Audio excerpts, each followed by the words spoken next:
ng yelo, bigyan ng yelo. Ay, malapit na nga siyang... Ano ba tayo sa XP to eh? Hindi, meron to. Wala tayong... Hindi, tinitimpla pa eh. Sindihan mo. Hindi pala, buksan mo. Nangyari tol pa yan. Sabi speaker mo ko doon. Change ko muna. Ayaw ko sa akin. Kaya na pala ka-change eh. Bakit? Patay mo yan. Ito mo lang kayo. Para lahat tayo makikinig. Patay mo yan. Lying in, panakan yun. Bakit tol? Ayaw mo sa akin. Katay mo yun. Huwag mo lakasan. Salamat sa akin.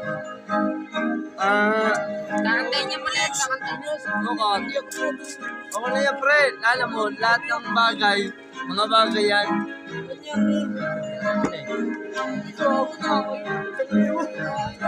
Alam mo to, okay lang yan. Isipin yung mga iniisip mo.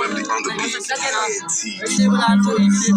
Kapag naalala ko mga araw na